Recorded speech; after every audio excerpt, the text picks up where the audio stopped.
वैक्सीनेटरनि पारां सिहत खाते सां ॻाल्हियूं कामयाब थियण ते ओपीडी करण जो ऐलान करे छॾियो आहे। अखबार मौला बख्श चांडियो, सुल्तान अहमद कोसो ऐं ॿिनि प्रेस कॉन्फ्रेंस कंदे चयो त सूबाई वज़ीर डॉक्टर अज़रा पेशरो ऐं सिहत जी पार्लिमानी सेक्रेटरी कासिम सूमरो एजाज अखराणी ऐं लाॻीपियल इंतिज़ामिया सां ॻाल्हियूं कामयाब थियण पार सूबे में बंदि पियल API सेंटर सुभाणे खां खोलिया वेंदा। संदन चवणु आहे त सिहत खाते जे 360 वैक्सीनेटरनि खे पको करण समेत जाइज़ मुतालबा हल करण जी यकीन ॾियानी पासनि में IPA सेंटर्स खोलिया पिया वेंदा।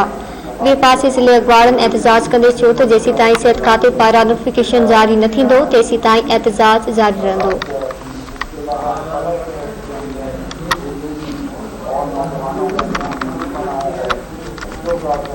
आगाह कई विया कि वैक्सीनेटरनि पारां सिहत खाते सां ॻाल्हियूं कामयाब थियण ते ओपीडी करण जो ऐलान करे छॾियो आहे। अखबारनि मौला बख्श चांडियो, सुल्तान अहमद कोसो ऐं ॿिनि प्रेस कॉन्फ्रेंस कंदे चयो त सूबाई वज़ीर डॉक्टर अज़रा पेशरो ऐं सिहत जी पार्लिमानी सेक्रेटरी कासिम सूमरो एजाज अखराणी ऐं लाॻीपियल इंतिज़ामिया सां ॻाल्हियूं कामयाब थियण बाद सूबे में बंदि पियल API सेंटर सुभाणे खां खोलिया वेंदा। संदन चवणु आहे त सिहत खाते जे 360 वैक्सीनेटरनि खे पको करण समेत जाइज़ मुतालबा हल करण जी यकीन ॾियानी बाद सिंध में IPA सेंटर्स खोलिया वेंदा। ॿिए पासे ज़िले अखबार एहतजाज कंदे चयो त जेसीं ताईं सिहत खाते पारां नोटिफिकेशन जारी न थींदो तेसीं ताईं एहतजाज जारी रहंदो।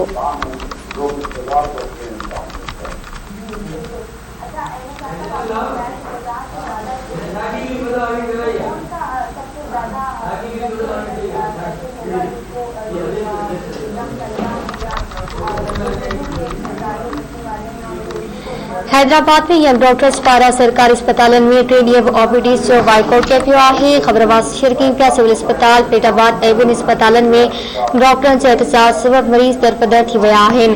अखबारनि जो चवणु आहे त मुतालबनि जी मन्ता ताईं एहतजाज जारी रहंदो। आगाह कई विया कि हैदराबाद में यंग डॉक्टर्स पारां सरकारी अस्पतालन में 3 ॾींहं OPD जो बाइकआउट कयो वियो आहे। अखबारनि जो चवणु आहे त मुतालबनि जी मन्ता ताईं एहतजाज जारी रहंदो। आगाह कई विया कि हैदराबाद में यंग डॉक्टर्स पारां सरकारी अस्पतालन में 3 ॾींहं OPD जो बाइकआउट कयो पियो आहे। सिविल अस्पताल ऐं ॿिनि अस्पतालन में डॉक्टरनि जे एहतजाज सबब मरीज़ दरपदर थी विया आहिनि।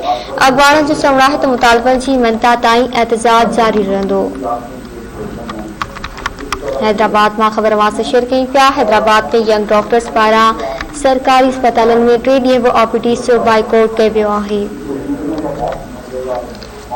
सिविल अस्पताल ॿिनि अस्पतालन में डॉक्टरनि जे एहतजाज सबब मरीज़ दरपदर थी विया आहिनि। अखबारनि जो चवणु आहे त मुतालबनि जी मन्ता ताईं एहतजाज जारी रहंदो।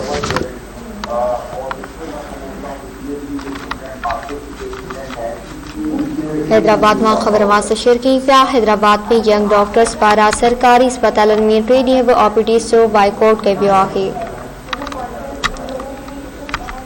अखबारनि जो चवणु आहे त मुतालबनि जी मन्ता ताईं एहतजाज जारी रहंदो। तफ़सील कंदासीं हैदराबाद में शबीर अबड़ो खान। जी शबीर, आगाह कजो। जी बिल्कुल, हैदराबाद में यंग डॉक्टर्स एसोसिएशन के सॾ ते सरकारी अस्पताल में 3 ॾींहं जे OPD जो मुकम्मल बाइकाट कयो वियो आहे। जॾहिं त सिविल अस्पताल फिरोजाबाद, शाह बिकाई, CGF कासमाबाद ऐं कोस्टार अस्पताल में OPD जे बाइकाट सबब इलाज लाइ आयल हज़ारे मरीज़ दरपदर बणियल आहिनि। जेको आहे कोरोना वबा खे मुंहुं ॾियण लाइ कॉन्ट्रैक्ट ते भर्ती कयल डॉक्टरनि ऐं वैक्सीनेटरनि खे मुस्तकिल न करण, नवां डेंटल सर्जन भर्ती करण ऐं मुख़्तलिफ़ मद में रहियल मराहतनि लाइ OPD अॻियां एहतजाज कयो पियो वञे। जेको आहे एहतजाज में डॉक्टरनि ऐं डॉक्टरनि वॾे अंग में शिरकत कई आहे। जॾहिं त अॻवाननि जो चवणु आहे त कोरोना वबा खे मुंहुं ॾियण लाइ कॉन्ट्रैक्ट ते डॉक्टर ऐं पैरामेडिकल स्टाफ खे भर्ती कयो वियो, जिन खे मुस्तकिल नथो कयो वञे। जॾहिं त डॉक्टर रोशन चांडियो, डॉक्टर फीज़ान ऐं ॿियनि मुतालबो कयो त वाइदे मूजिबि कोरोना वबा दौरान सॼे सिंध में भर्ती कयल 1400 खां वधीक डॉक्टर्स ऐं मुलाज़िमनि खे मुस्तकिल करण लाइ 500 डेंटल सर्जन भर्ती कया वञनि। जी महिरबानी शबीर अबड़ो, आगाह करण जे लाइ।